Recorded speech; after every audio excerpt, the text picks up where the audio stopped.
going to do her second run. Number 2. I'm going to make my second time run with my 34 sedan. Ooh. Will it make it this time? We hope so. I made it. I just need to step it up a little. Faster, yeah. Push that pedal. Here comes some.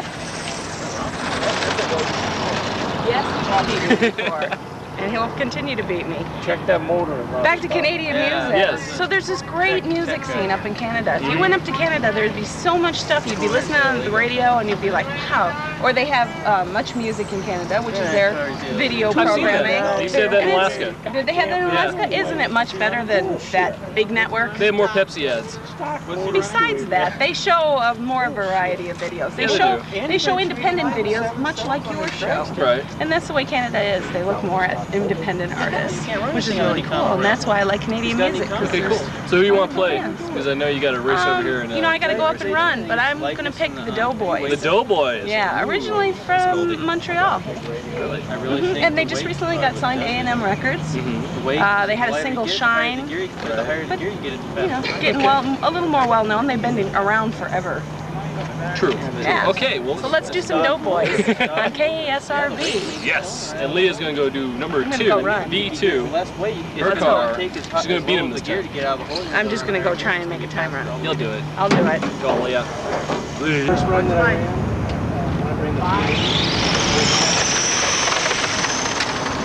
She's just like that farmer's daughter.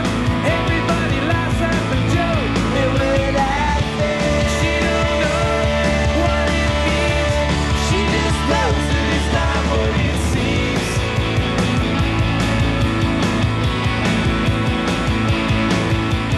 Everybody knows that she's going. Hi, I'm Richard Butler. The new band's called Love Spit Love. I got the name Love Spit Love from a friend of mine in New York who had an art happening called Love Spit Love, and I just liked the way it sounded. So I stole it from him. Wake up demonstrations. Said silence is the wrong word. I'm gonna keep the names that I use for myself, to myself. I've taken more chances with Love Spit Love than I did with the Furs. I feel it's not, and working with different musicians has also been exciting. You know, working with a new band, and yeah, it's just more. There's more different kinds of music on the album than there would have been on a Furs album.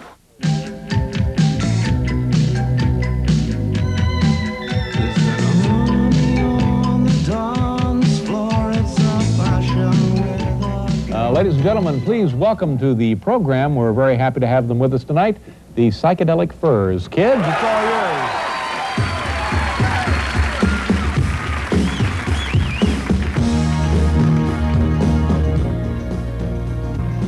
Well, I finished with the Furs because I wanted to do something different after 10 years. It had almost got so that I knew ahead of time what a record was going to sound like, and writing with the same people, I wanted to write with somebody different. I wanted somebody to write with that made me feel differently and that worked things a different way. I didn't want to know what it was going to sound like up front, you know? And it's very difficult to do that with people that you've been working with for 10 years. I've got to get this crossword done of everything you said, all the one-way conversations, words that I forget, and it would be so easy to see if I could be there now. My name is Richard Fortis. I'm the guitar player with Love Spit Love.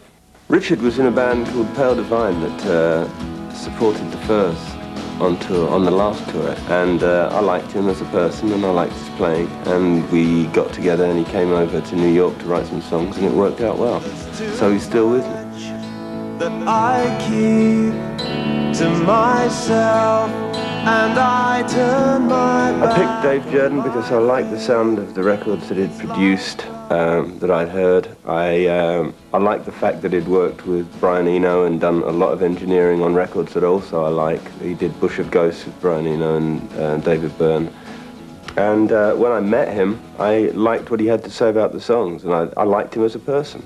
Rich and I became good friends. We see each other outside the studio, and And there's sides to Richard. I was attracted to the project because of his voice. Cars move slowly down where you walk in the cool blue cars where the world gets old, and I hear their lies flowing through my teeth, And we're going to get married soon.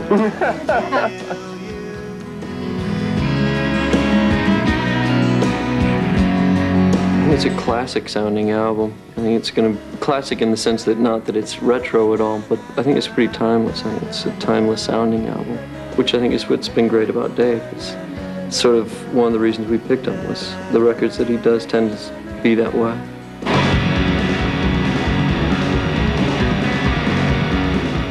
This band can be aggressive when it wants to be, but then within one song it can turn around and give you another shade that's beautiful.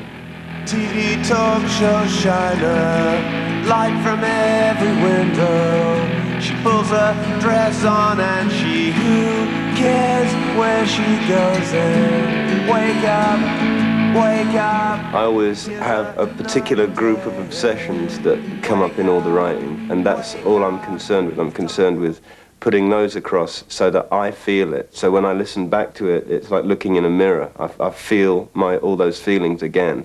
And so it's very almost like wearing blinkers when I write songs, because I'm not really thinking, will somebody else understand this, you know, because I'm no good at second guessing other people, and I wouldn't want to second guess other people, you know.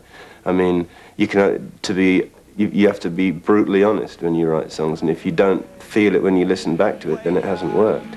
Wake up, it's time you're wide awake, and don't make promises that don't mean anything, and wake up. Well, my goal was to see that I made a record that Richard would like, you know, with him. And I'm sure his goal is to make a record that he would like.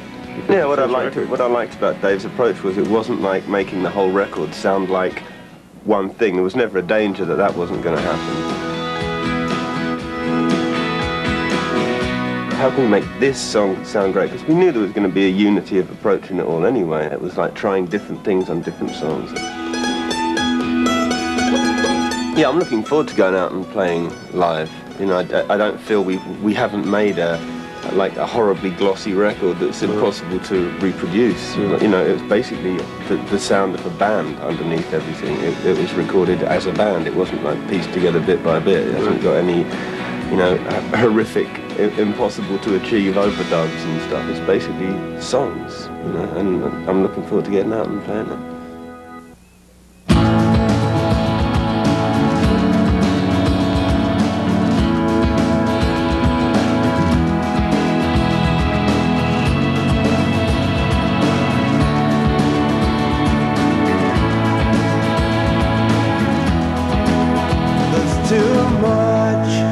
That I keep to myself.